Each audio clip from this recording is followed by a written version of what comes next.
we learn music like we learn language. We listen, we speak, we think, we improvise, and the last thing we do is learn to read and write. And you mentioned reading. We don't read the patterns until they are sufficiently able to recognize them and chant them and use them and understand the categories.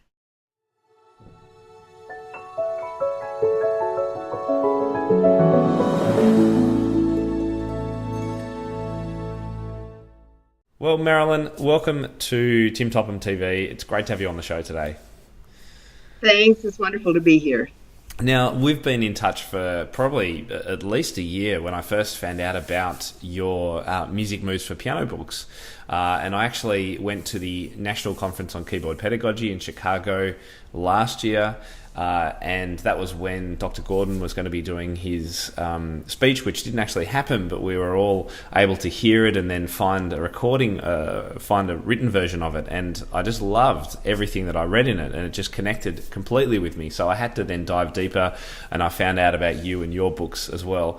So some of our viewers might be familiar with Music Moves for Piano, your method based on this music learning theory concept, but perhaps can we find out a little bit more about you as a teacher? What kind of things are you doing at the moment? Are you still teaching, or are you working more as a sort of presenter and a workshop person? What do you do day to day now?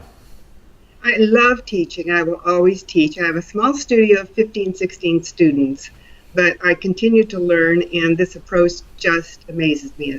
All my life I've taught, and this is what I love doing. Great. So this month on the blog is all about music learning theory. So let's get right to the core of it. Can you tell us, what is music learning theory all about? Music learning theory is about how we learn when we learn music. It's not a method. It's not an approach. It's research based. It's about the learning process. Okay. And it's about who's can you tell us a bit about Dr. Gordon? Because you've obviously met him. I've only kind of read about him and seen videos about him. Sounds like a pretty interesting guy.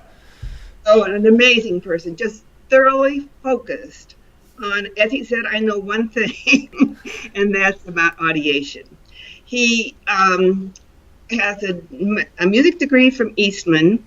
He has a PhD in psychology, and was familiar with works of like Vygotsky, etc. And he toured when he was younger as a string bass player with Gene Krupa. He had perfect tempo and rhythm.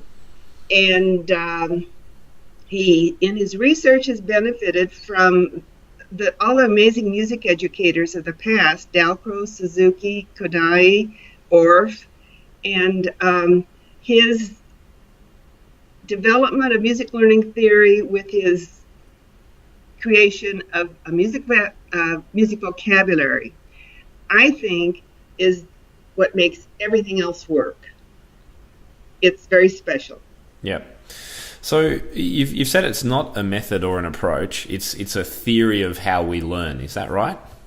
Yes, it's a learning process. Okay. And so you've taken the learning process and your understanding of that and created Music Moves for Piano. Would you call that a method, or is that yeah? Okay, that is great. An application of the learning process that Gordon researched to piano instruction. Okay, so tell us about this process that Dr. Gordon researched and spent so much time getting right. Well, what is it about, and why is it so different to what most teachers do? Okay, he had two basic principles. One is that sound comes before sight, and the other is that practice comes before theory.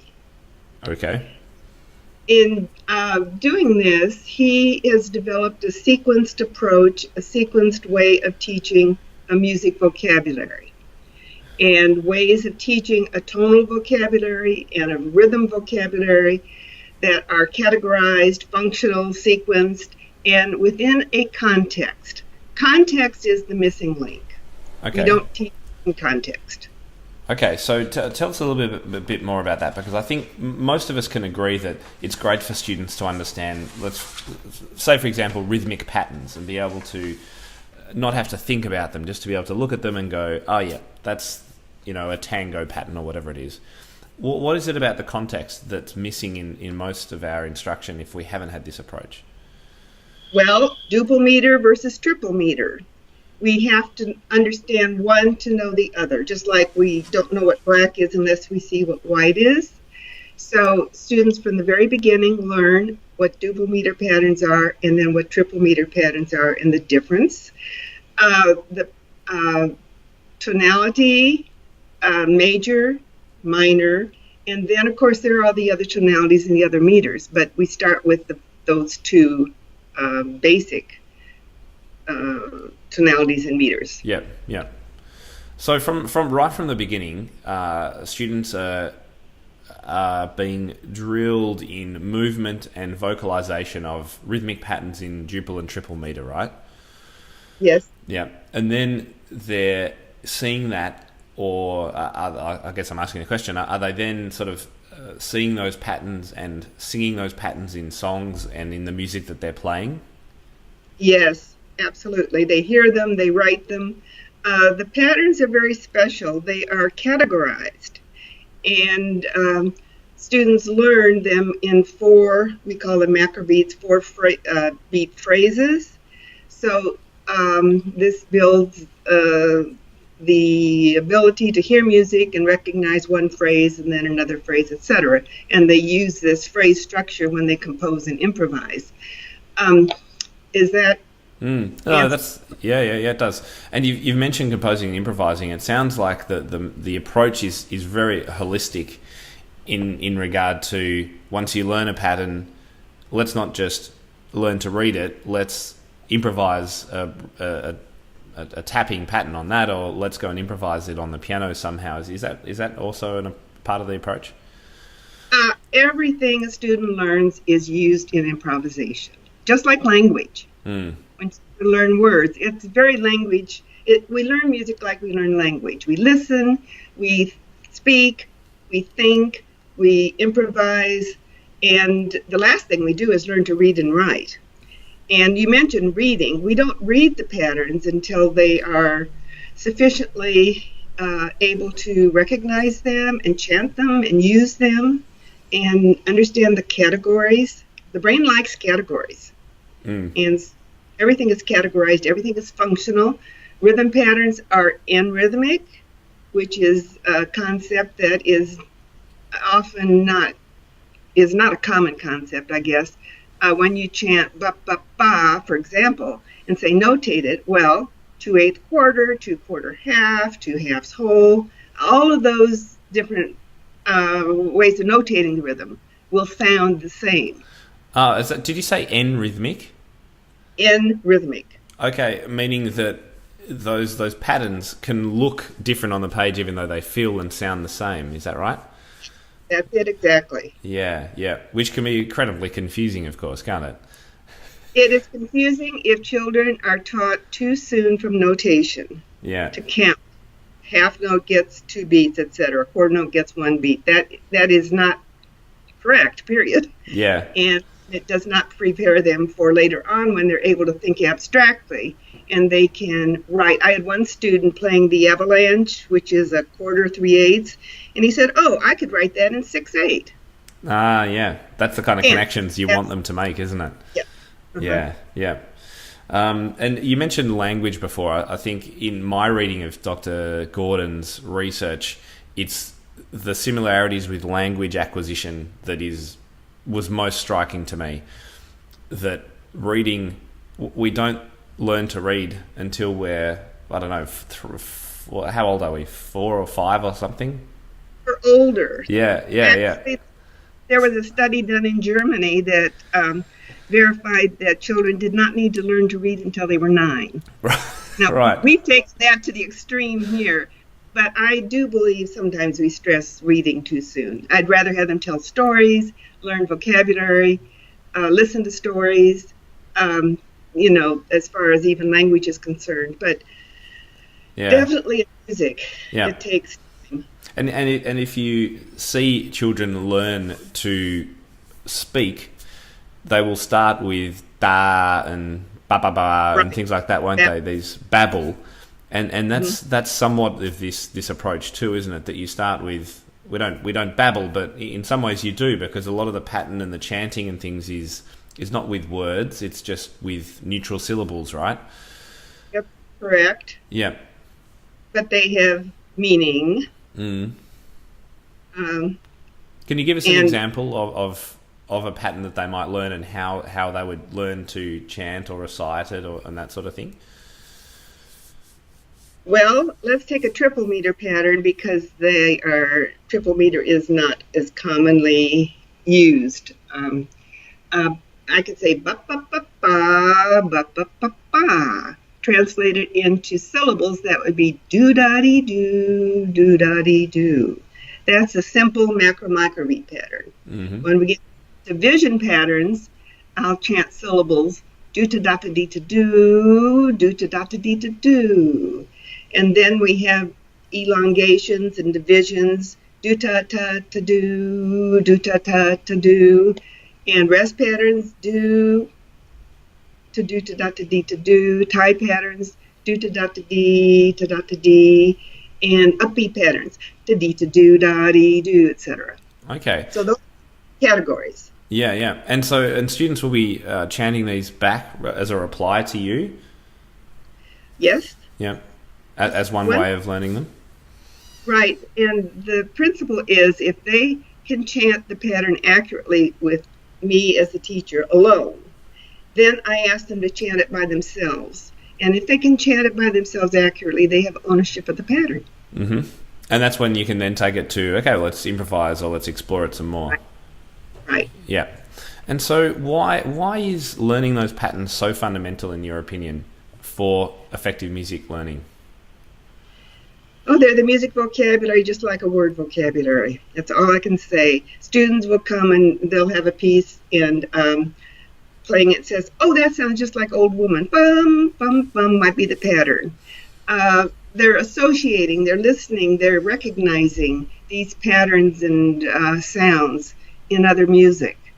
It's the patterns. When we learn note by note by note, we have nothing to associate with other music that we hear. Yeah, and it's so crucial, because making those connections really builds your knowledge and your sort of your foundation, doesn't it? Yes, it does. Yeah. Okay, so what are the main benefits that you see for students of this approach to learning? They are comfortable performing because they've learned how to improvise. They can always feel they can work themselves out of any situation. They love to improvise, and that is something that one of the reasons I actually started searching for something else, because my students would freeze when I take away the music, and I'd say, no, just make up something. And they couldn't. They just were frozen. So they're comfortable improvising. I could schedule a recital tomorrow and say, we're just going to improvise, and every student could improvise a piece. And some of them would be improvising duets. They can improvise, they can arrange music, they can play by ear, they can make variations, medleys. Some of the older students make quite a bit of money playing for parties and That's great. kinds of events. Yeah, well, it sounds really holistic in the outcome, and I would imagine most teachers watching would be going, "Oh yeah, this sounds fantastic." So we'll dig into a little bit more in a moment. But you just mentioned that you didn't always, or I gathered you didn't always teach this approach. Why? When did you start, and why? Well, I have taught probably every piano method in the market, and wondered why my students still played without flow. Flow is a word I use all the time now with my students. As soon as they learn something, I would say, now flow, and then the music happens. I just was not happy they couldn't improvise. They had trouble arranging, playing by ear. And I started searching, as I always do, works of researchers and people that write about music, and I discovered Gordon, went to a workshop, and I felt immediately like concrete blocks were lifted from my shoulder. It explained rhythm to me. It was just exactly what I wanted. So I asked him. Go on. Go ahead. No, you go. Well, I asked him, I said, I need a piano method. Where can I get one? He said, well, there isn't one. You'll need to write it. So he started emailing back and forth. What can I put on a page? When you're teaching orally, it just turns things totally upside down, because you have to have the right kind of music to teach orally. You have to have the patterns. You have to put some things on the page so students know what fingers, hands, etc., keys to use. So it's been an interesting process. How long did all that take from when you first learned about it to when you first had your book ready? Okay, I started it in 1992. The first book was actually in print in 2004. And I finally finished this whole series just 2-3 years ago. Right. And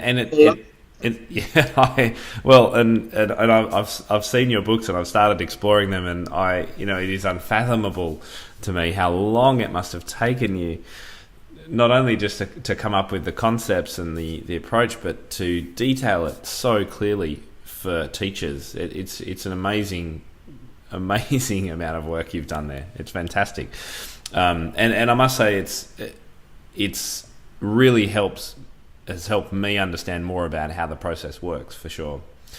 And I think it's also great because you've got, I'm wondering if I've got it. I've somewhere here. You've also got the patterns on CD, which listening to those made things much clearer, because you mentioned things like in the method, use neutral syllables, but to actually listen to how that sounds with someone doing it on the recording was great. And of course, students can use that recording too, so they can practice at home. I think, it's great. I really love that it's just such a different approach, but makes so much sense. All the patterns are also in print. And as students get older, just depending, every child is different. Every student is different. And I love this approach because you can individualize instruction while I have 3 or 4 students here. But some 7, 8, 9-year-olds then can read from the book of tonal patterns and rhythm patterns, chant the patterns or sing the tonal patterns, and have the other students then respond. So you see, they're really proud when they get to that point. Yeah, I bet. Yeah, and I like this relationship between learning to read note by note, which is similar to learning to read words by just learning the letters. Like if you only ever learn to read the letters, you'll never be able to read, right? So learning patterns is like learning the words. So instead of students having to say cat for a cat, they're just seeing a cat, right? Yeah. So does this approach work for all ages, or is it mainly for younger beginners? So now we're talking, I guess, about your particular method books, the Music Moves for Pianos books. It works for all ages. It depends on the desire and the patience. Several of us have taught older students. Some have had 12 years of piano. And it's just interesting watching them flounder when there's not the music up in front of them. And then they have to play it by ear, and then they have to remember a pattern and improvise with it. And they can do it. It depends on, like I say, their desire to be able to learn this way. And transfer students also gradually work into it very nicely. It just takes time and patience. Yeah, I certainly see that it's not a quick method. It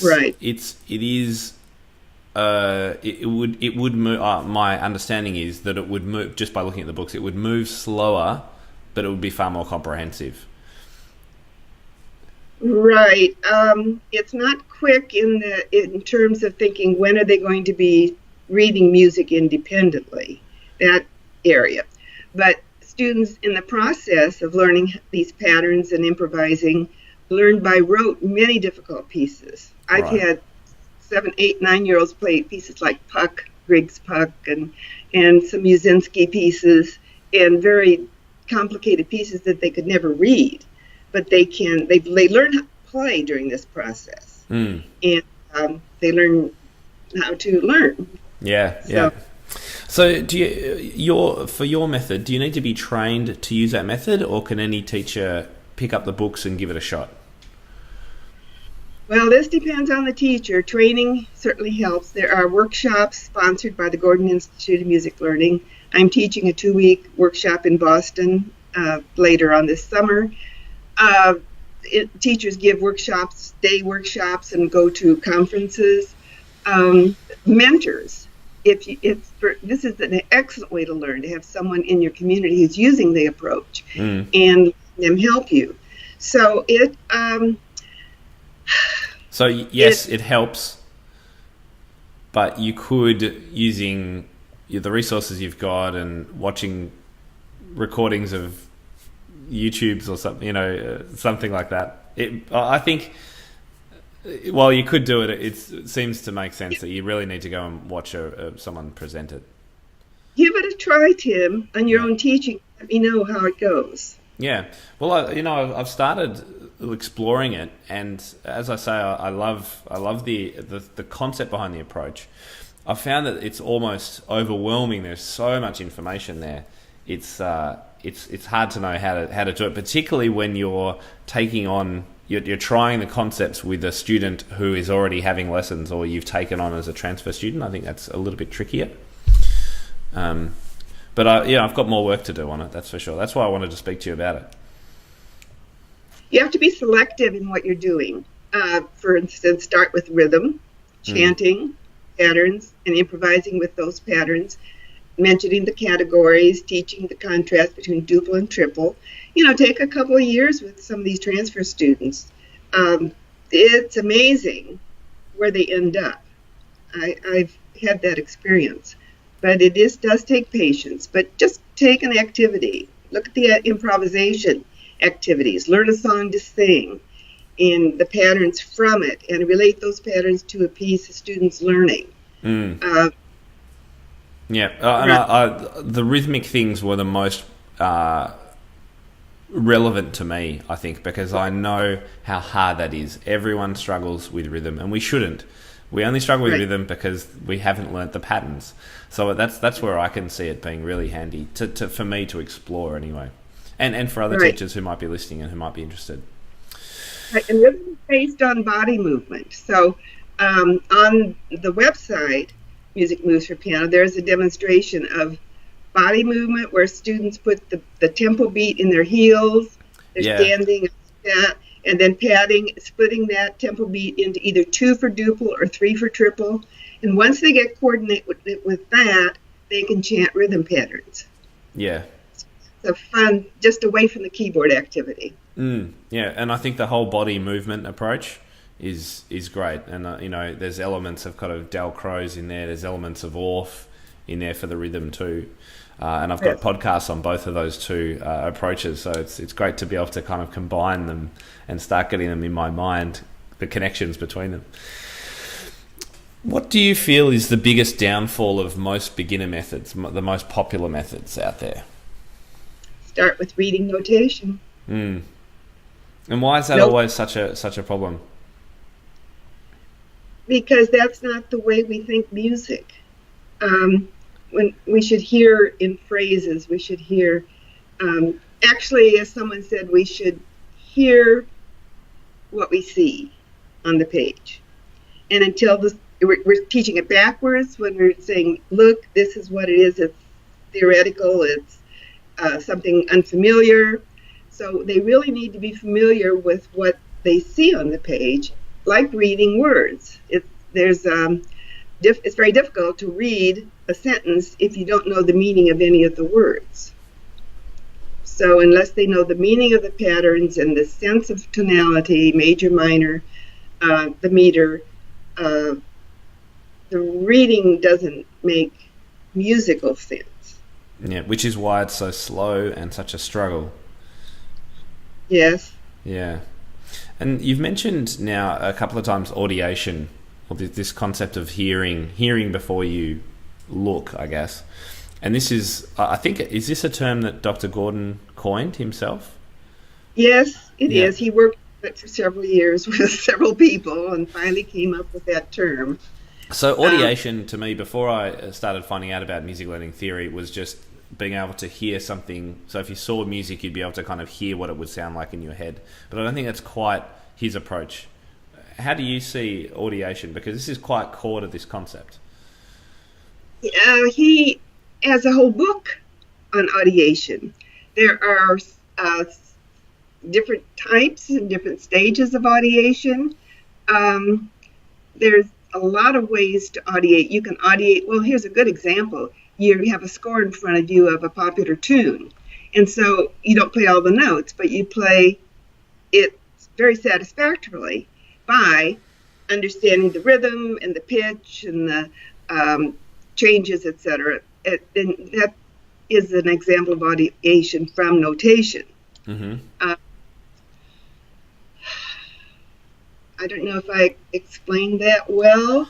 Can you give us another example of audiation? Because I can understand that example where if you are skilled enough, you can look at music and you can get a feeling for it in your head before you hear it.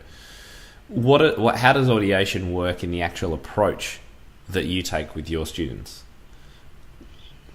Well, I tell students first that it's in the mind. We visualize. I have them close their eyes and visualize scenes. I have them close their eyes and think thoughts.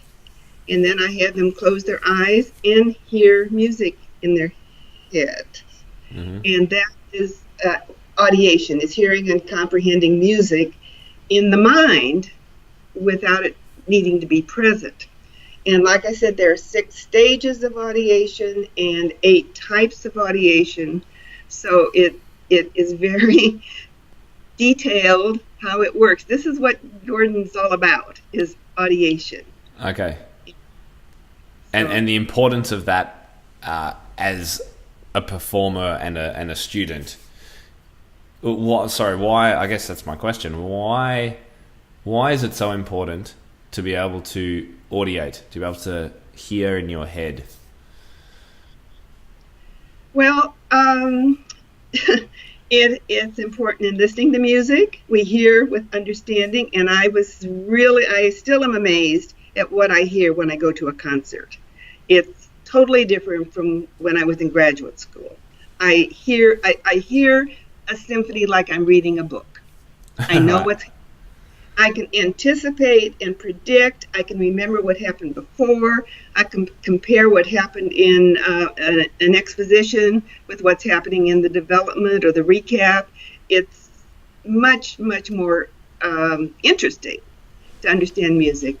The same is true in performance. We know where we are. We know what to expect. We know how to get in and out of places because we are audiating. Students continue to come. This always amazes me. They'll come with that sounds like. It might be even just one little kindergartner was playing ba ba ba ba ba ba on one piano key, and he looked up and said, "That sounds like Jingle Bells." Yeah. Making these connections. Yeah. Yeah. No, that's great. So, your Music Moves for Piano books, are they the only ones that put music learning theory into a practical method that you know of? Yes, that apply Gordon's music learning theory, yes. Yeah, that's great. Yeah. And you have teachers using this all around the world, I would assume, is that right? Yes. Yeah. Because I know you've got a Facebook group too, haven't you, for users of your method? Yes. Which is great. So we'll pop a link to that on. Can anyone join that, or do they have to have your books already? Basically, that the teachers group is for teachers. There is a Facebook page that is for everyone, and that is really very popular, and it has a lot of video clips of demonstrations, and that is the first page to go to on Facebook. There are many YouTubes. If you Google Gordon or Google MLT, there are quite a few YouTube videos. There's videos of him as well, isn't there, in action, yes. teaching? Yeah. Okay, so what would a typical music moves for piano lesson look like in, say, the first few months of lessons with a beginner? What are some of the kind of key features that you would use and go through? Okay, well, we would start standing, and I have them, and this is another thing, is I've always taught at least 2 students together. I just have felt that a 30-minute lesson, I'd rather have 2 students here for an hour than 1 student for 30 minutes. That's just been the way I prefer teaching. So it was easy for me to have 2 or 3 or 4 students together. And so we'll make a group, and then we'll start with chanting rhythm patterns and sing songs and sing a lot of singing and body movement. Body movement is so important. We use, first of all, they learn body parts, shoulders and elbows and hips and so forth. And second of all, we use the Laban dance effort movements, especially weight and flow. And lots of, while I'm singing my song, would you flow like you're in space? Mm-hmm. Or would you move like you're in concrete? Or just to get the different body feels. What amazed me when I first came back from my first summer with Gordon in 1992 was I took my high school students. I didn't know what to do with the little ones, except I took away their reading books. Yeah. But older students, I took to a music stand and said, let's move and chant while you're playing this, while we're looking at this music. They'd go back to the piano and play totally differently. They had a flow, they had a sense of what was going on that just amazed me. Just from music, moving their bodies to the music. Moving and sort of singing, bum, ba-da-dum, ba-da-dum, that kind of movement. Yeah, right. It's interesting, the connection between body movement and understanding of music, isn't it? Which I think is why Orff is fantastic too.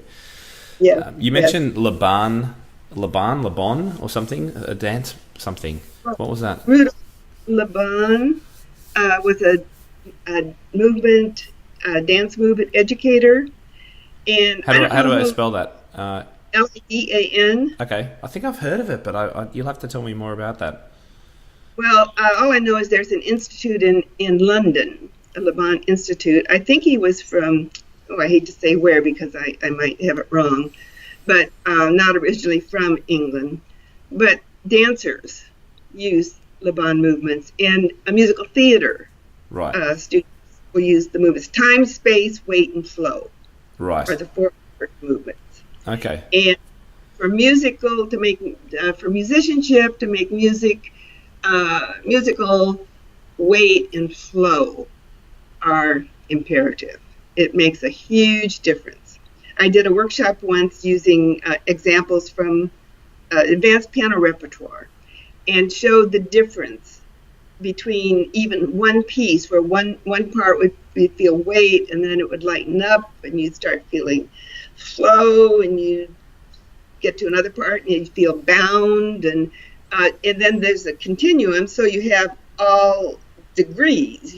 If you're bound, you can be extremely bound, but then it can move to being less bound. Right. So it's really it's an amazing way to apply to music performance of advanced repertoire.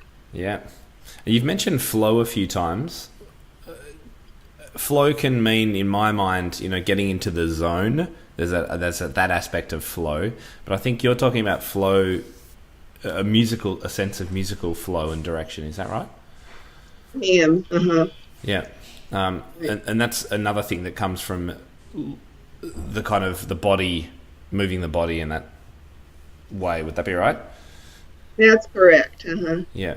Okay. I am working pretty intensely on reading now that my students are 10, 11, and 12.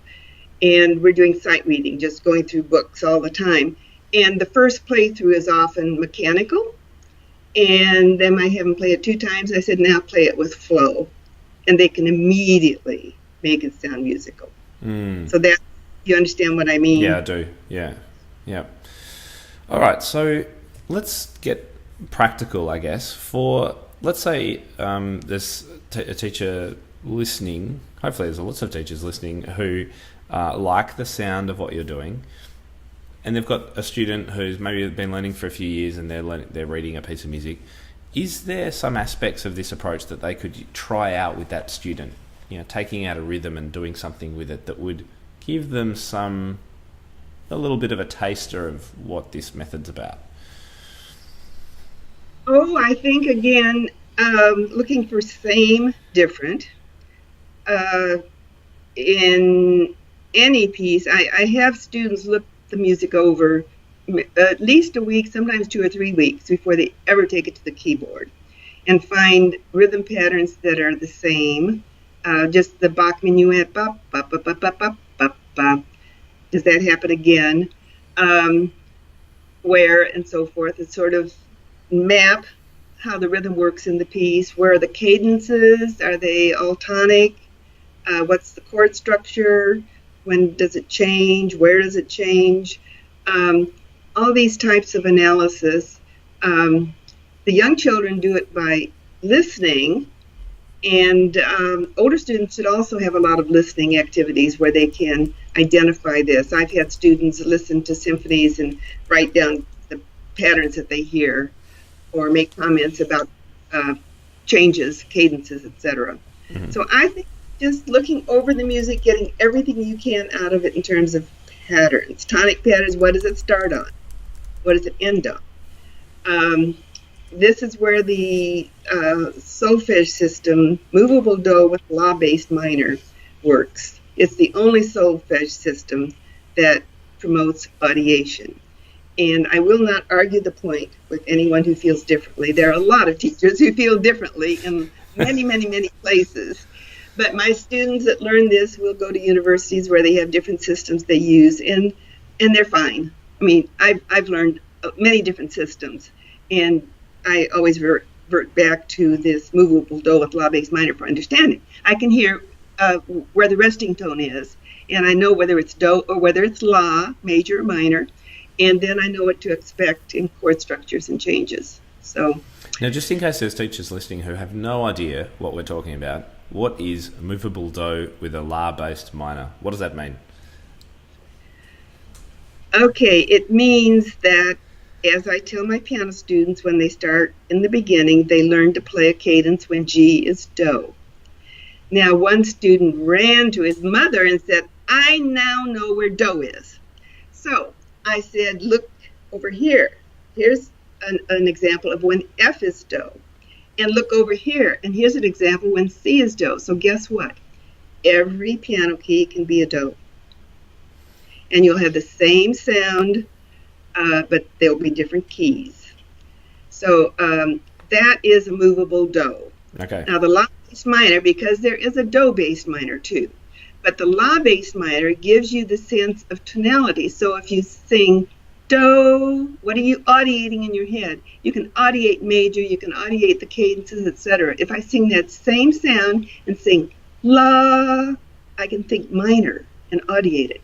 Now, to continue with that, there's a different tonality on every syllable. If I sing re, re is the resting tone for Dorian tonality. So bum bum bum bum bum bum bum bum bum bum is the cadence, and Phrygian, Mixolydian, Lydian, and so forth. Each one has its own resting tone and its own primary triads. I use this in workshops all the time where I have the triads on scale degrees, and they'll start with do, re, mi, and have the triads there. And all they have to do is shift. And the triads don't change order. When re is the resting tone for minor, then mi is also minor. So the second scale degree is minor. The seventh scale degree, do, is major. Do is always major. There are 3 major triads. Do, mi, so, fa, la, do, so, ti, re. Now, if you're improvising and you hit on a major triad, you can decide where you want to go, what tonality, what keyality. You can switch. And the same thing, there are only 3 minor triads. Oh, re, fa, la, mi, so, ti, la, do, mi. Right. And then you have the 1 diminished triad on T. Got you. So is there quite a strong link between this kadai approach and the music learning theory, or is that you use that in your method?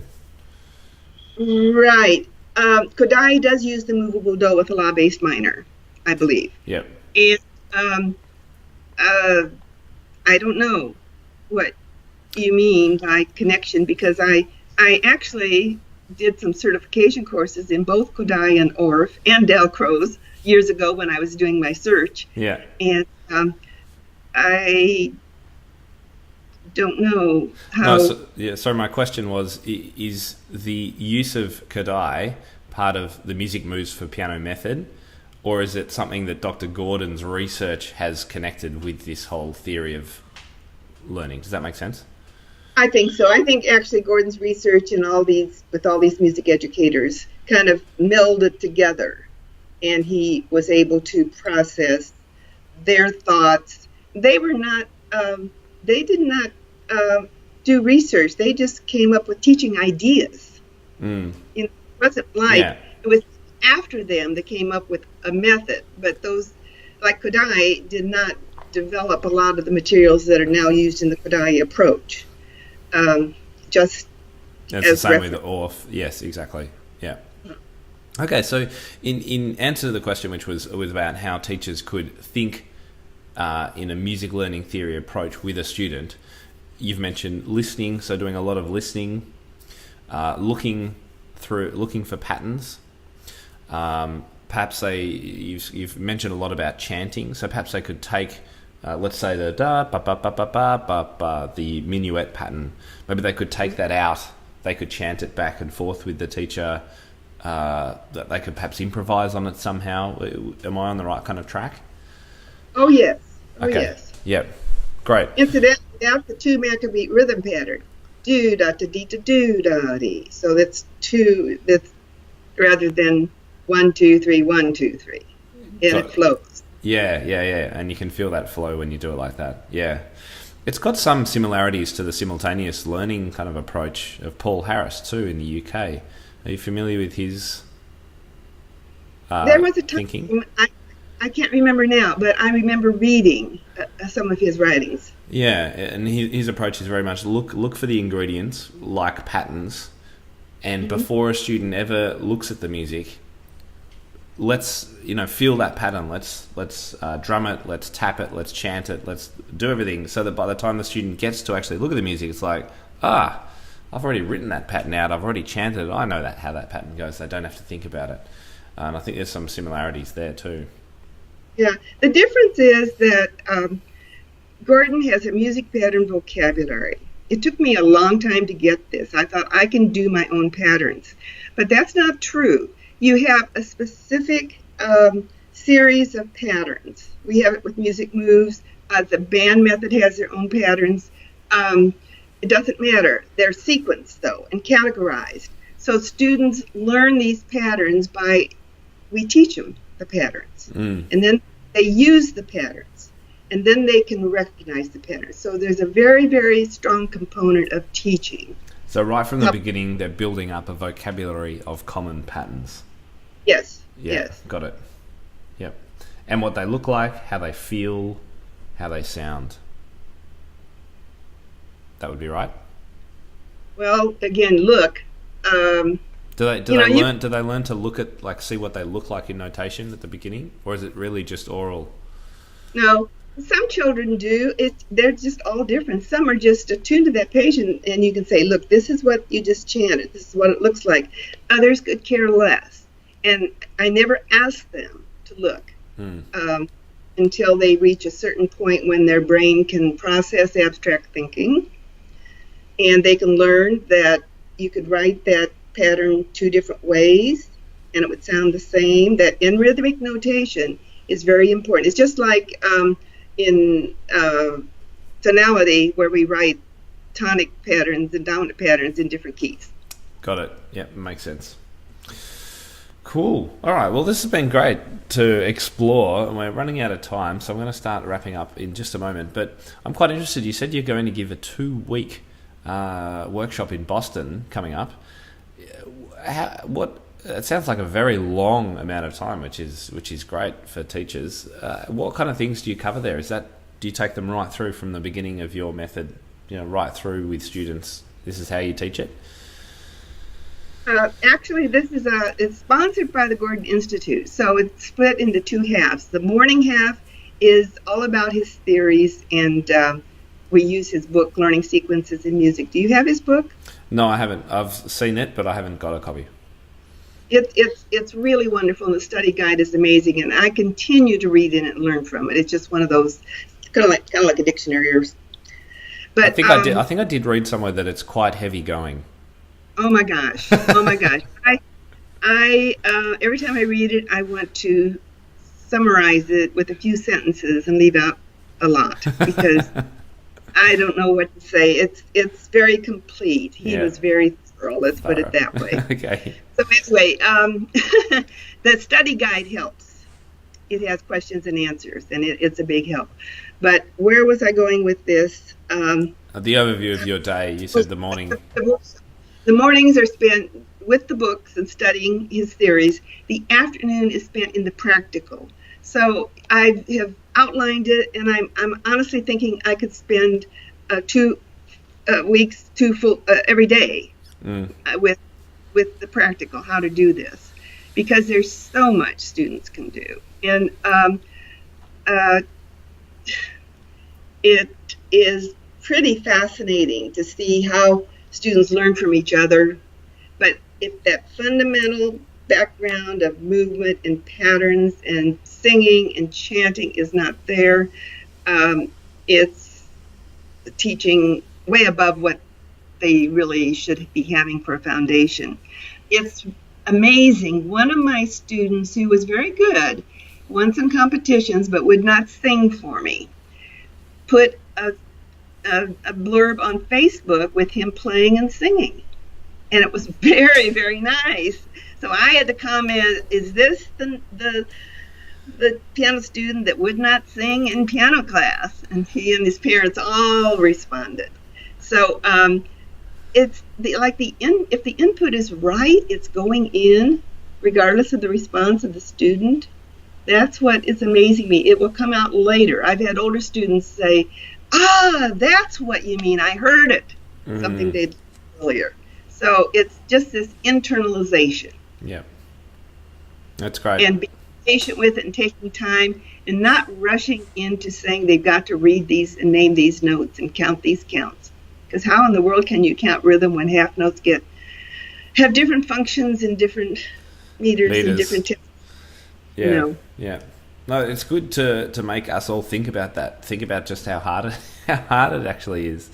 And I've interviewed Neil Moore of Simply Music, and he was talking about the fact that when we get students to read, it's like learning multiple languages at the same time because they're trying to decipher rhythm, pitch, dynamics, finger numbers, metric counting. I don't know how anyone does it. It's amazingly complex. So I outlined for students to follow. I said, this is a template you put in your head. First you decide the meter. Then you decide what note you're going to call a macro beat. Then you look over the rhythm patterns and compare them. And then you improvise on the rhythm patterns. Yeah. Then you start looking at tonality. And what has really surprised me about this approach is I have not done a lot of sight reading. I've always been a good sight reader, but haven't done it for like 20 years. And a vocal student wanted me to play for him. And I said, I'll give it a try. Well, you know how songs are in these double, 7 or 8 sharps, 7 sharps, 6 sharps, etc. But I noticed that my brain was scanning. This is the meter, these are the rhythm patterns. This is the tonality, these are the tonal patterns. This is the harmonic movement. It just in a split second scanned all of that. I was aware that it was scanning it. And then I played it fine, first time. So that's what I'm trying to train my students to do when they look at new music. Not just put it up and start playing. Yep. And that's what we all want of our students. I think that's a really good kind of way to finish up almost there, Marilyn. You've mentioned the Gordon Institute of Music Learning, so GIML.org is one place people can go. Where can they go to find out more about you and your method? Well, www.musicnewsforpiano.com is the website that has information on it. There are also podcasts of all the CDs except the pattern CD that can be downloaded free. Right. Where do they download that? Is that from your website? The website, yep. Right. And where are the podcasts? Are they on your website as well? Yeah, the podcasts are on the website. Great. For download. They're just right there, right page. And they can contact me at Marilyn at musicmovesforpiano.com. Fantastic. Glad to hear from anybody. Oh, that's great. Well, look, thank you so much for your time, Marilyn. I know that your brain is everywhere at the moment because you said you're about to travel and you've got these workshops coming up. So I really appreciate you squeezing in a chance to chat. And I know lots of teachers are going to get lots out of it, and just learning a little bit more about another method is just so important, I think, even if it does nothing else but make us rethink our approach to reading and teaching, listening, and that sort of thing. So thank you very much for your time. I really do appreciate it. Yeah, well, thank you. And I wish you all the best too for your forthcoming travels and workshops and things like that. Hopefully we'll get to meet face to face at some stage soon. Sure. Yeah. All right, Marilyn. Thank you again for your time. Mm-hmm. Right. Bye-bye. If the idea of a piano teachers community where you get to access the best educational resources, rub shoulders with expert teachers from around the world, and have immediate access to feedback for any of your questions, then Inner Circle membership is for you. The Inner Circle is my private community of piano teachers from across the globe who share a commitment to creating and delivering the most inspiring, modern and progressive learning experiences for their students. Membership is now open, so head to timtopham.com/community to find out more and get involved today. I can't wait to see you on the inside.